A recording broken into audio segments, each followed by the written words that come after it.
the globalization started with a good purpose. It was to unify the world and to share and understand each other cultures. However, it turns out that the globalization has its flaws and these flaws are described as cultural imperialism. So magandang araw po sa lahat. Ngayon pag-aaralan natin yung effect ng globalization pagdating sa culture, iba't ibang bansa.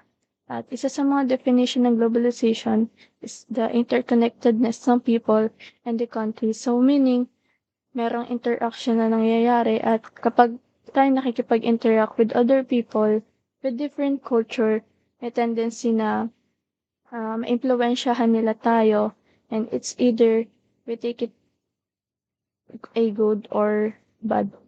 So, next. I'm Hannah Vater Isbiel and I'll be the one who will present today. So, proceed tayo sa definition and terms. Culture is an umbrella term which encompasses the social behavior, institutions, and norms found in human societies, as well as the knowledge, beliefs, arts, laws, customs, capabilities, and habits of the individuals in this group. So, yung culture, ayun yung pagkakakilanlan ng isang grupo or ng isang nation. Kasama na rin dito yung language na ginagamit nila and yung way of living nila. Imperialism is the expansion of a nation's authority over other nations through the acquisitions of land and or the imposition of economic and political domination. So, yung imperialism nga ay yung pagpapalawak ng isang kapangyarihan ng isang bansa over dun sa mga mahihinang bansa. So, through colonization or yung pananakop. So, best example nito is yung dito sa Philippines, yung bansa natin is maraming sumakop sa atin at isa na nga dito yung sa Spanish colonization. So, sila yung pinakamatagal na nag-ano sa atin, sumakop at nanirahan sila dito. And may mga kultura sila na naimpluwensyahan rin yung mga Pilipino. Example din is yung language nila. So, yung mga Pilipino noon is kaya nilang magsalita ng Espanyol kasi wala naman silang choice kundi kailangan yan dahil ang rule over nun sa government is yung mga Espanyol. So, next, homogeneity pertains to the increasing sameness in the world as cultural inputs, economic factors, and political orientations of societies expand to create a common practices and same economies and similar forms of government. So, ang homogeneity is naglilink siya dun sa pag-aaralan natin ngayon which is yung cultural imperialism. So, homo means one. So, isa yung culture na umiikot globally. So, heterogeneity pertains to the creation of various cultural practices, new economies, and political groups because of the interaction of elements from different societies in the world. So, kabaliktaran lang siya ng homo. So, meaning hetero, iba-iba. So, homogeneous society yung similar kinds of people live together like yung sa ethnic group. So, yung heterogeneous society naman is yung all kinds of people live together. Meaning, iba-iba man yung kultura, pero naninirahan sa isang lugar. So, next. Globalization has not only shaped the economic, political, legal, and technological landscapes of this society, it has also had an enormous impact on culture and how cultures interact with one another. Think about what you've done in the past 24 hours. So, pwede niyo po siyang sagutin mentally sa inyo. First question natin is, what kind of food you've eaten? Whether fast food man yan or luto ng parents mo, so, or lumabas kayo kumain na kayo ng iba't ibang cuisines. And next, which TV shows or movies you watch, pwede international or local, who has produced the music you've listened to. Kung mahilig ka sa music, sino yung madalas mong pinapakinggan, sino yung isang bansa sila galing. So, last, slang words you've used in the conversation. So, I think large percentage ng cultural choices na ginagawa natin in everyday life is direct result ng globalization. According to Gray, using Bolton's definition, he says cultural imperialism is a process of social influence by which a nation imposes on other countries its set beliefs, values, knowledge, and behavioral norms as well as its overall style of life. So, ang cultural imperialism ay isa nga siyang social influence. So, na-impluwensyahan yung isang um, nation na with other um, nation in terms of culture. So, yung kaisipan ng isang bansa is nagiging kaisipan o paniniwala ng iba pang mga bansa. So, often this occurred during colonization, where one nation overpower another country, typically one that is economically disadvantaged in and or military weaker. So, ayun nga example natin kanina yung sa Philippines. And during the 20th century, cultural imperialism was no longer so closely linked with the military intervention, but rather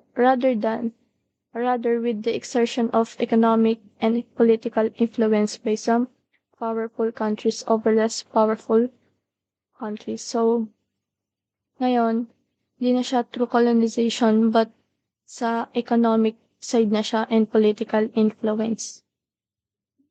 Next. The process of globalization has been criticized for being unilateral. So, so isa lang.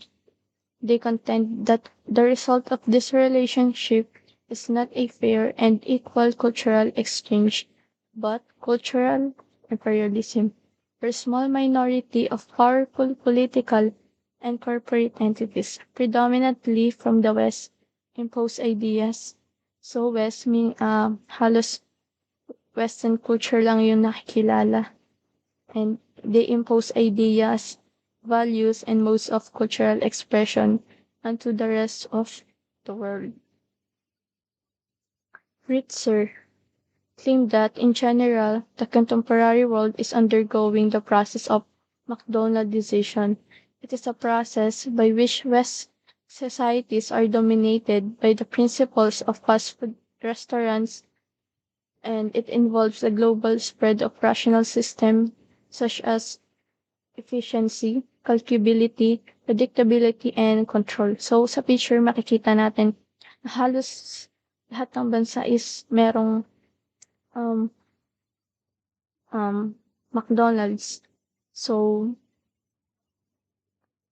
yung McDonald's is nagpo-promote siya ng bureaucratic and rational approach to life. So, that in favors to the efficiency and control over creativity and imagination. So, imbes na mag-isip ka ng recipe mo or magluto, mag-effort, mas pipiliin mo na lang kumain sa labas kasi ayun yung madali at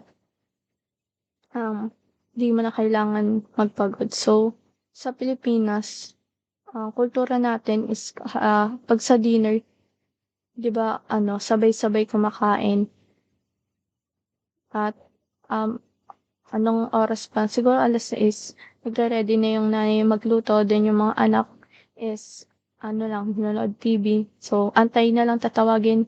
So, sabay-sabay kakain. Pero ngayon, may gumagawa pa rin naman nun.